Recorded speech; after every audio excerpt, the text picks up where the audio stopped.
Seja bem-vindo ao podcast Conexões de Esperança. Este áudio é reprodução de leituras e reflexões diárias matinais de textos de Ellen White, feitas pelo pastor Carlos Alvarenga por videoconferência, através do aplicativo Zoom e transmitidas ao vivo pelo canal Conexões de Esperança no YouTube.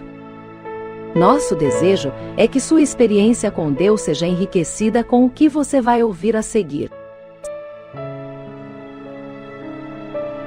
As nossas considerações desse dia estão baseadas no livro Desejado de Todas as Nações, a partir da página 380.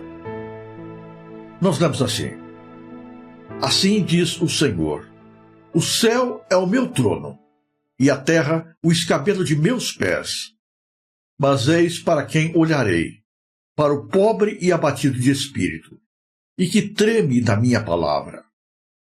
A aspereza e a frieza manifestadas por um discípulo para com uma pessoa a quem Cristo estava atraindo poderia dar em resultado o encaminhar aquela criatura para a senda do inimigo, ocasionando a ruína de uma alma.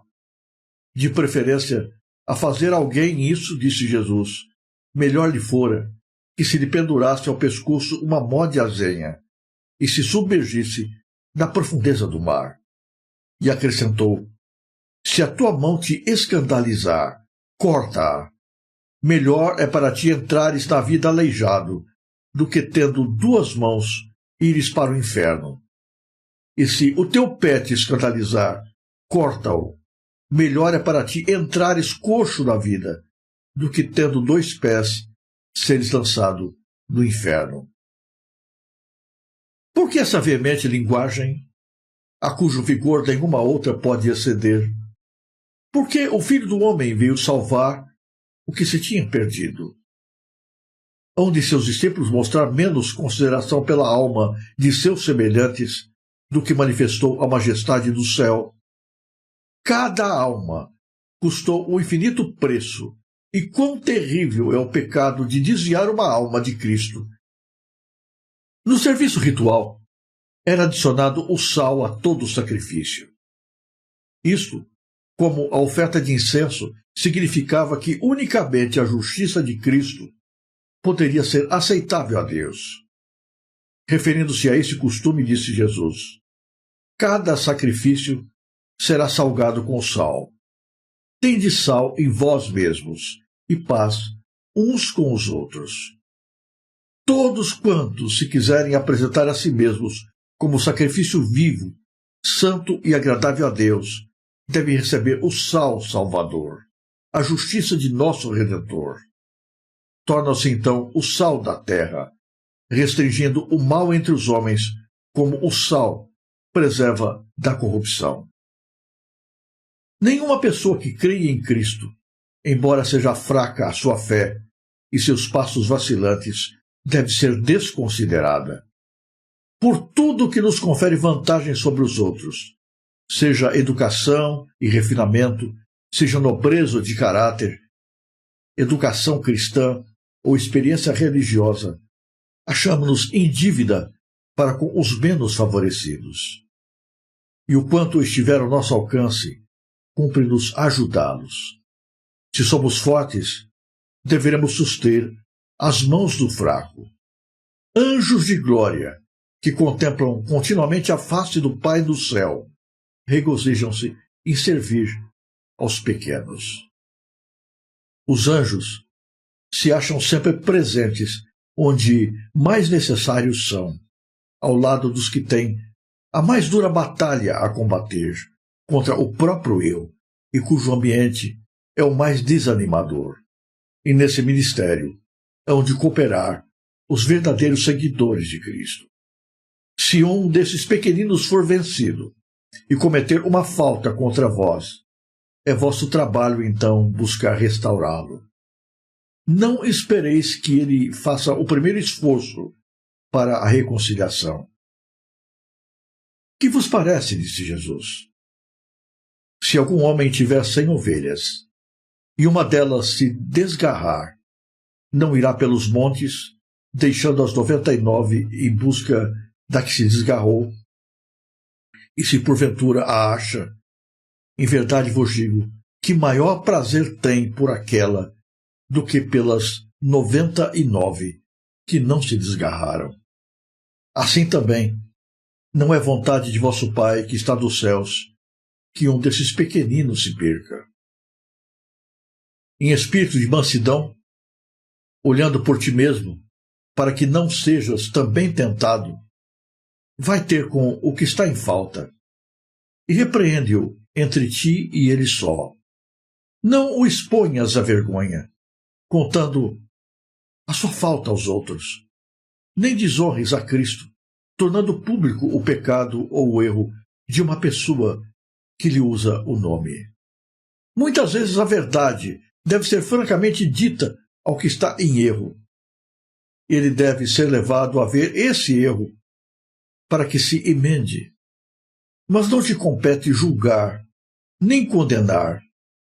Sejam todos os teus esforços no sentido de o restabelecer. Trate o irmão com piedosa ternura, sabendo que, se for bem-sucedido, salvará da morte uma alma e cobrirá uma multidão de pecados. Mas mesmo esse esforço poderá ser infrutífero. Então disse ele: leva ainda contigo 1 ou 2. Talvez sua influência unida prevaleça onde a do primeiro fora mal sucedida. Se ele não os atender, então, e só então, o assunto deve ser levado perante o inteiro corpo dos crentes, que os membros da Igreja, como representantes de Cristo, se unam em oração e amoráveis súplicas para que o ofensor seja restaurado. O Espírito Santo falará por meio dos seus servos, pleiteando com o errante para voltar para Deus. Mas a ele não se deve olhar como separado da misericórdia de Deus. Não seja desprezado ou negligenciado por seus antigos irmãos, mas tratando com ternura e compaixão como uma das ovelhas perdidas a quem Cristo ainda está buscando trazer para o aprisco. Somos tão responsáveis por males que poderemos haver reprimido como se fôssemos nós mesmos culpados da ação.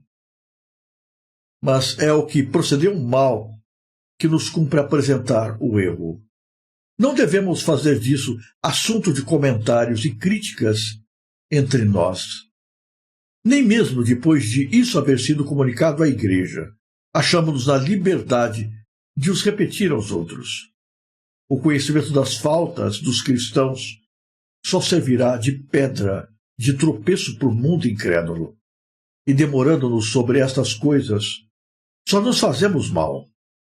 Ao procurarmos corrigir os erros de um irmão, o Espírito de Cristo nos levará a resguardá-lo quanto possível, até da crítica dos próprios irmãos, quanto mais de censura do mundo incrédulo. Nós mesmos somos falíveis e necessitamos de piedade e do perdão de Cristo, e da mesma maneira que desejamos que nos trate, pede-nos que nos tratemos uns aos outros. Jesus toca na leitura de hoje numa questão muito delicada. O nosso relacionamento para com aqueles que erraram. De que maneira convivemos com essas pessoas que são nossos irmãos? Em primeiro lugar, devemos ter em mente que nós não somos perfeitos. Todos nós somos pecadores, passíveis de falha.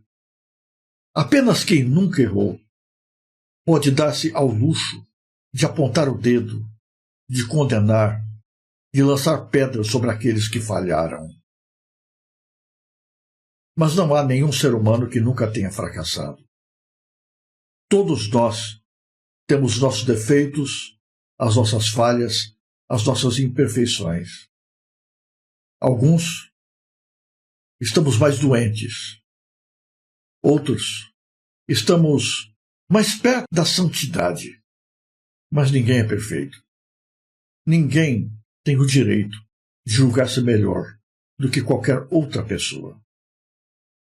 Mas, ao mesmo tempo que não podemos nos julgar superiores a ninguém, também não temos razão se desviarmos os olhos e deixarmos de fazer a nossa parte no sentido de ajudar aqueles que erraram. É nossa responsabilidade como discípulos de Jesus ajudar os nossos irmãos na fé, estender-lhes a mão, ajudá-los a se levantarem, a se colocarem de pé outra vez, a de corrigir as suas falhas e voltarem-se para Deus. Mas ao fazermos isso, devemos fazê-lo com o amor e a graça de Jesus. Para Jesus, cada pessoa é extremamente importante. Mesmo o mais débil dos cordeirinhos do seu rebanho. A ovelha perdida não é desprezada pelo Senhor. Não há ninguém a quem a graça de Cristo deixe de lado. Não há ninguém que é tão pecador, que é tão vil, que está tão longe de Cristo, que seja abandonado ou desprezado pelo coração do Senhor. Na história da ovelha que se perdeu, Jesus ilustra isso. Disse Jesus: se um homem tiver 100 ovelhas e uma delas se perder, não deixará as 99 em segurança para ir atrás daquela que está perdida, que está distante? Será que Deus não tem igual ou maior amor e misericórdia para com seus filhos que se extraviaram? Ninguém é esquecido ou deixado de lado pela graça de Deus. Assim também, a igreja não se deve dar ao luxo de abandonar, de não se importar com qualquer um dos seus membros que, por alguma razão, fracasse na fé. É nosso dever fazer tudo o que está ao nosso alcance para resgatar-lhes para Jesus. Mas cuidado, condenar o pecado não significa condenar o pecador. Reconhecer o erro não significa expor as pessoas diante do ridículo público. Ajudar aqueles que caíram, adverti-los no sentido de que se arrependam e voltem para Jesus, não significa que nós vamos expô-los diante dos olhos de todos, contando para todo mundo, colocando na internet, espalhando por todos os cantos os seus erros e suas falhas. O amor para com os que erraram leva-nos a tomar todo o cuidado para que este mal não se torne fofoca, não humilhe as pessoas e não lhes feche o caminho para a vida eterna. Muitas vezes aquilo que nós chamamos de zelo nada mais é do que curiosidade mórbida e fofoca. Muitas vezes nos mostramos escandalizados por vermos que alguém errou. Mas no fundo, nós não estamos demonstrando horror para com o pecado, mas simplesmente alimentando um desejo carnal de falarmos da vida dos outros. Nós não temos o direito de vivermos focalizando as falhas das outras pessoas e expondo essas pessoas em público. A correta maneira de agir para com aqueles que erram é tomar o cuidado de procurá-las individualmente, de modo particular. Só que, frequentemente, não é isso que a gente faz. Se eu vejo um irmão fazendo coisas erradas, a primeira coisa que eu faço é procurar outro irmão e contar para ele a falha daquele irmão que caiu. Fazendo isso, eu trago escândalo à causa de Deus e desanimo a fé do pecador. Ao invés de estimulá-lo ao arrependimento, eu o lanço mais profundamente no pecado. Como temos que aprender de Cristo? Nem sempre o pecador está disposto a ouvir a repreensão. Se não ouvir a advertência, de alguém que lhe fale em particular, que 2 ou 3 o procurem, mas ainda assim mantendo cuidado, sigilo, o amor, a misericórdia, agindo como gostariam que agissem com ele próprio. E só então, depois que o pecador desconsidera qualquer tipo de advertência, é que a questão deve ser tornada pública. Precisamos ser mais parecidos com Jesus. Nosso coração precisa ser mais cheio de misericórdia. Devemos ser conhecidos como aqueles que tomam a iniciativa de salvar, de restaurar, de fazer todos os esforços possíveis para curar a ferida, e não para fazê-la sangrar. Ai daquele que se tornar uma pedra de tropeço na vida de alguém. Se Jesus ama de tal maneira a ovelha perdida, não deveríamos nós ser imbuídos do mesmo amor de Jesus? Nosso coração deveria estar mais repleto de misericórdia para com os pecadores. Ninguém tem o direito de ser crítico dos outros. Ao invés de falar de quem errou, ore por ele. Clame a Deus por ele. Faça tudo que esteja ao seu alcance para restabelecê-lo. Não desista daqueles que pecaram, porque Deus não desiste de você. Deus não abandona você. Deus ama você, independentemente de seus erros ou acertos. Você não é tão bonito quanto pensa. Você não é tão santo quanto se acha. Você não é tão perfeito quanto parece. Por trás de toda a aparência de santidade está um coração carcomido pelo pecado, cheio de maldade, que precisa tanto de salvação quanto aqueles que estão no fundo do poço. Não se esqueça que você também é uma ovelha perdida, que você também carece do amor de Jesus. Os escândalos são inevitáveis, mas ai daquele que se tornar um escândalo, uma pedra de tropeço na vida de outra pessoa. Seja a mão que restaura, seja a boca cujos lábios dizem palavras que curam, que salvam, seja o braço que envolve, que resgata, que busca a ovelha perdida, seja um coração que ama, não só aqueles que fazem bem para você, que dão presentes para você, que dizem bem de você, que compartilham do seu pensamento. Seja sempre dentro da igreja o sal que preserva, o sal que dá sabor, o sal que restaura, a mão que levanta. O cuidado que Cristo teve para com a ovelhinha perdida retrata o amor, o interesse que devemos exercer para com aqueles que erram. Trate as pessoas que erraram como você gostaria de ser tratado se estivesse no lugar delas. Não despreze nunca a ovelhinha perdida. Lembre-se que esta ovelhinha poderia ser você.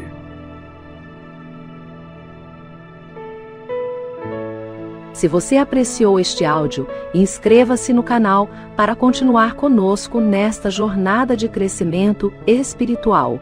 E se puder, não se esqueça de compartilhar com outras pessoas.